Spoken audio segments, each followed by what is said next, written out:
Finally mga idol, ang matagal nang inihiling ng mga PBA fans na muling ibalik ang no height limit sa mga PBA imports ay mangyayari na. Opisyal na nga pong inanunsyo ni Commissioner Willie Marcial ang pagtanggal muli ng height limit sa mga import para sa sunod na conference na Commissioner's Cup. Makakakita ulit tayo ng mga higanting imports sa PBA. Malaya na ang mga teams na kumuha ng 7-footer. Isa sa mga tumatak noon sa mga PBA fans ay itong si PJ Ramos, higanting 7'3" na naglaro sa Kia Carnival. Ang nagpa-excite dati sa liga dahil na-challenge ang ating mga big sa PBA. Hindi lang dominante sa loob si PJ Ramos dahil tumitira din ito sa tres. Ilan pa sa mga 7-footer na naging import noon sa PBA ay sina Bruno Shundob ng Rain or Shine, Solomon Alabi ng Barako Bull, Patrick O'Brien ng Global Port, Jerome Jordan ng Token Tex at marami pang iba mga idol. May mga dating import na hindi na nakabalik, gaya na lang netong si Lester Prosper dahil nga sa height limit na 6'9"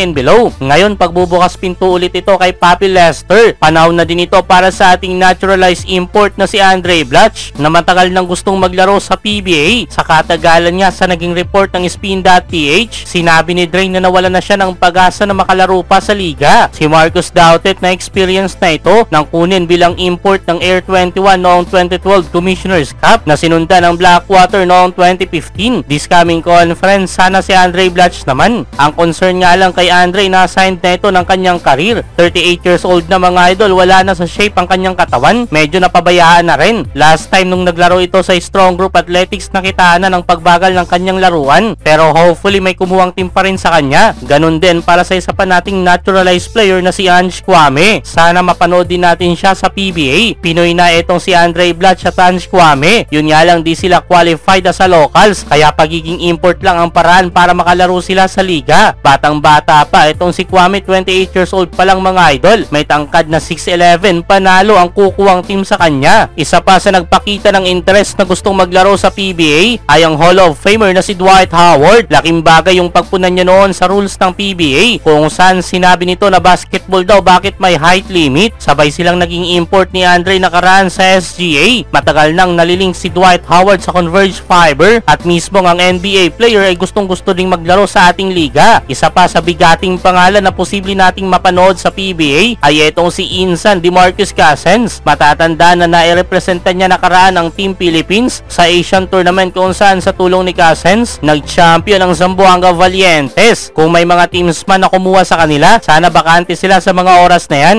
Si Dwight Howard naglalaro ngayon sa Taiwan Mustangs habang si DeMarcus Cousins ay huling namataan sa FIBA 3x3 World Tournament sa China. Hanip ito mga idol, kung mangyari siguradong dadagsahin ito ng mga fans sa mismong mga laro. Gandang exposure din ito sa liga. Well, pinagplanuhan na nakaraan ng pagkakaroon sana ng dalawang import. Isa sa mga hinihiling ng mga PBA fans, yun nga lang hindi ito trip nila Commissioner Willie Marcial at ni Sports Executive Francis Chua. Nga niya hindi daw ito maganda sa mga locals, maraming mawawala ng playing time. May punto naman mga idol, yung mga bangko mas lalong mababangko, pero nasubukan na rin ito sa ibang mga liga sa Asia, gaya na lang ng Indonesia, Korea, Japan at China. Pero wala namang naging problema, yung iba nga nagkakaroon pa ng 3 import. Yung concern na maraming mawawala ng minuto sa mga locals ay may conference naman na pang all Filipino. Ganda sana nito, 2 import sa isang team, isang 6'6" and below at ang isa pwedeng kumuha hanggang 7-footer. Papabor pa nga ito mga idol kung susumahin sa mga locals, especially sa ating mga big man. Dagdag challenge kina Junmar Fajardo, Japet Aguilar at iba pa.